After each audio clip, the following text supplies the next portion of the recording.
And Harry becomes very close to Mrs. J, which becomes an incredible thorn in Curtis's side. So there are also more dates from hell. Curtis meets a Native American gay square dancer germaphobe. He dates a very unethical massage therapist who does not offer happy endings. He meets a priest who is quite unholy, and I have to laugh. Is my editor here? Of course he's not.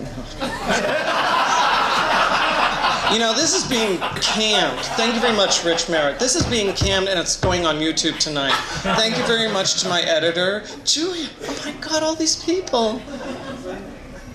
So, what was I going to say about my editor? I just lost my place. So he said to me, when he saw the first write of Fruit Cocktail, he said, I don't like this, I don't like this, I don't like this, and you can't kill off the priest.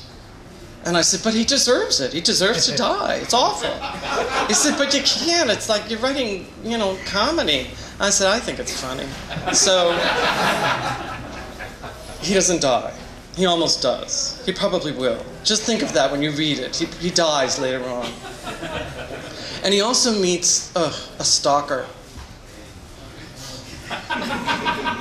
That's scary. He gets through it, but he meets a stalker. And for those of you who know On Picking Fruit, Eric returns. If any of you have read it, Eric is the guy who was in the wheelchair. Beautiful lawyer. And he shows up unexpectedly, and we find out what happened, because he just kind of ended things very quickly. So as Curtis survives one comedy date after another, he grows, he evolves, he becomes a more conscious man. And I wanted to really explore that more in Fruit Cocktail. And as he travels down this quirky odyssey, he learns with each new experience that life is much too serious to be taken seriously. So on that note, I want to read a little from the book. And then after that, we're going to do like a question and answer, so you better have questions. And then we can sign books. And I can't believe I did all that off the top of my head. All right, this is the hard part. So, Keith, I loved OutQ in the Morning so much. When I moved to New York 30 years ago, I was first an actor, and then I was a dog walker. This is still fiction. For the past 25 years, I've been a full-time shiatsu practitioner, and then I started writing plays in the 90s, and then television and film, and now novels. After yesterday, I want to do radio. That's my... And I also want to encourage and inspire. I mean, all this wonderful stuff for me is happening after 50. You know, don't say, oh gosh, you know, if I could have done it over. Do it. So I'm going to do radio. So the setup for this is at the very end of the book. This is the last chapter. And actually, Curtis, Petra, Harry, Quinn, and I think that's everybody. Everyone's on the cruise. They're on the ASAP cruise, and it's New Year's Eve. And Curtis has a huge book signing event on this gay cruise, ASAP Cruises. And a note, the night before, and you know, they have stabilizers on big cruisers so the cruise ships don't move around a lot. Well, they lie. They lie. Because what they forget to tell you is that the ocean swells and moves. So the night before, everyone was rocking not only side to side, but front to back. Everyone was sick the night before. So keep that in mind. My book signing was scheduled for the next afternoon while the ship was still at sea, heading for Key West.